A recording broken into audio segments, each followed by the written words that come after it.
अच्छी और गहरी नींद मिल जाए तो स्वर्ग की अनुभूति होती है और आप चाहते हैं कि कोई आपको नींद से नहीं जगाए। यही स्थिति थी उस व्यक्ति की जो अपने परिवार को दुख में ऐसा सोया कि युग गुजर गए और उन्हें पता ही नहीं चला।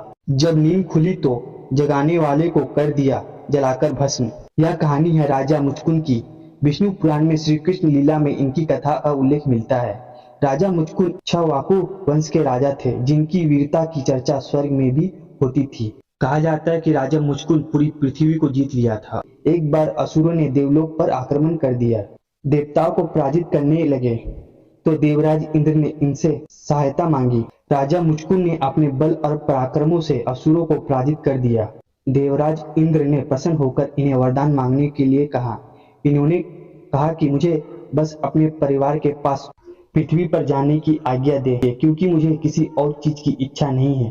तब देवराज इंद्र ने ऐसी बात कह दी जिससे राजा मुचकुंद बहुत दुखी हो गए। देवराज ने कहा कि पृथ्वी पर अब तक तुम्हारा कोई जीवित नहीं रहा, सभी की मृत्यु प्राप्त हो गई है, क्योंकि आप 1 साल से स्वर्ग में हैं और इतने में पृथ्वी पर 1 युग के बराबर समय गुजर चुका है। इस बात से दुखी होकर राजा मुचकुंद ने कहा कि मेरा मन बहुत दुखी हो गया है, अब मैं सोना चाहता हूँ, इसलिए हे देवराज मुझे वरदान दीजिए कि मैं गहरी नींद में सो सकूं और कोई मुझे नींद से नहीं जगाए।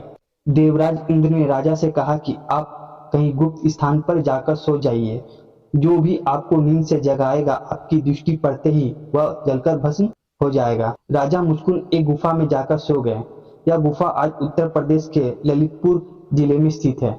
ऐसा माना जाता है राजा मुचकुंद त्रेता युग से सोते सोते द्वापर युग में आ गए और उन्हें इनका पता ही नहीं चला। जब यूनान के राजा कालियावन ने मथुरा पर आक्रमण किया तब श्री कृष्ण कालियावन को बहलाकर उस गुफा में ले गए जहां राजा मुचकुंद सो रहे थे। कालियावन ने श्री कृष्ण समझकर गलती से राजा मुचकुंद को जगा दिया और भस्म हो गए। दरअसल कालियावन को भगवान शिव का वरदान मिला था कि वह किसी भी अस्त्र शस्त्र से नहीं मारा जा सकता था और वह युद्ध में उसे कोई हरा नहीं सकता। इसलिए भगवान श्री कृष्ण को यह लीला करनी पड़ी। इसी लीला में रणभूमि से भागने के कारण उनका नाम रणछोड़ हुआ। कालियावन के भस्म हो जाने पर श्री कृष्ण ने राजा मुचकुंद को बताया कि सोते सोते युग बीत गए हैं और अब आपको मुक्ति के लिए तप करना चाहिए। श्री कृष्ण की आज्ञा से राजा मुचकुंद तप करने चले गए।